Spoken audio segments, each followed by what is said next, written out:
Friday, it's because the president was more concerned with fear-mongering than finding a solution to the problem that he himself created. Joining me now with some insight, Democratic Congressman Keith Ellison of Minnesota. Congressman, welcome back, sir.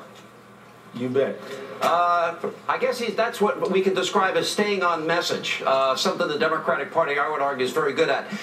Let me ask you. You're pretty good at it, too. Thank you. Quite frankly, you are the worst excuse for a journalist I've ever seen. I am the what? I can't hear you. You heard me. I didn't know. Say it again. I didn't hear you. I heard you. I mean, what you just displayed was not journalism. It was yellow journalism. It wasn't anything close to trying to tell the American people what's really going on. And, I mean, it's just shocking. Yellow journalism? To play Obama in his own words is yellow journalism? Well, with the background music and with your lead up before you let the president talk, let me tell you, I was here. Everything the president said is absolutely true. Yeah. And for you to try to make the American people think that it isn't is deceptive on your part. And it's a breach of everything. Every journalistic ethic I have ever heard of was just violated by you. And the president was truthful. The president was honest. What the president said was dead on accurate. And for you to say the president is to blame here is ridiculous. I was there August 2011 when the Republicans, your party, which you shamelessly represent, Let me correct the record. You are nothing but a Republican. Yes, you are. Yes, you are. Sir, I'm a registered. Well, let me just say, I am not a registered Republican.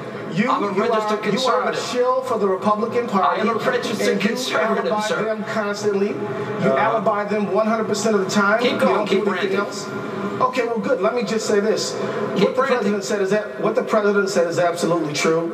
The people watching your show should ignore all of the commentary that you put in and all of the hype music that you put on, and should pay attention to what the president actually said, because what the president said was true.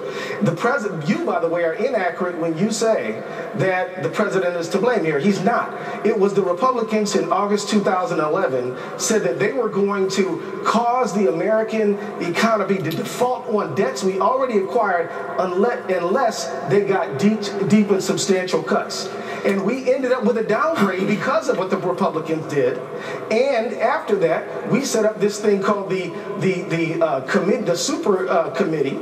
And when all the Republican members on that super committee had already pledged to Grover Norquist they would not raise revenue, only do cuts. And then, after it failed, as it always was going to, we ended up with sequester. Let me ask you a question. I've given you plenty. I've given you. I could rant, and I am. I've given you plenty of time to rant, Congressman. Now it's. We'll let you get a word. Here again. Oh, you're so nice to give me a word on my own program. Okay, let me ask you a question. As a matter of fact, let me ask you. You said the president was true. Congressman, calm. I will give you your chance. I gave you 3 minutes to rant. Calm down. I gave you 3 minutes. Relax. I've got a question for you. You were invited on the program to answer a question. I want to give you a couple questions. You said, Congressman, let me ask you a question. Why are you so angry? You're so angry. Let me ask you a question. I'm not angry. I'm laughing at you because I think this is actually comical. I'm laughing at you. All right. Here's my question. Here's my question for you. It's not the first time. Listen, I invited you on. I gave you 3 minutes to rant. Now let me ask you a question. We'll have a discussion. We'll have a dialogue. In the spirit of bipartisanship, let's find a dialogue. I want to ask you this. I thought you weren't a Republican. Max, I'm a registered conservative. I am, sir. Right. You want to make a $1,000 bet that I'm a registered conservative? You want to make a $10,000 bet? I don't bet. I don't bet. I'm just telling you, I'm a registered conservative. I wrote a book called Conservative Victory. I didn't write Republican Victory. Do you have a question for me, sir? Yes, I do. All right. Now, first of all, it was Max Baucus and it was Bob Woodward that said that the president requested the sequester, point one. Point number two, my question to you is very simple. Barack Obama, because you said that what he said is true. The Budget Control Act Here's was my question. Down the Here's my American question. By the Republican Party. Sequester is a provision of the Budget Control Act. Relax. The Republicans are responsible for the Budget Control Act, which contains sequester. I know you're a broken record. Now let me get you my question. You're a broken record. Okay, thank you. Here's my question. So Barack Obama said in 2008 when he was running for office that George Bush was irresponsible and unpatriotic for when he became president, we had $10 trillion in debt. We now have $16 trillion. We now have $16 trillion in debt, Congressman. I'm here to speak for myself. $16 trillion in debt. I want to ask you, is it? Something about that? Here's my question. I got an answer for you. You want want to do something about the 16 trillion? Let's do something. Let's close loopholes on large corporations. And let's say that yachts and jets should not be something you can write off. Let's say that ExxonMobil and Chevron should not get a tax rebate and a subsidy. Let's start there. Let's say that people who get to pay less on Congressman, you're should be able well. Well, can I ask you a question? Here's a simple question. Is it immoral? Is it immoral?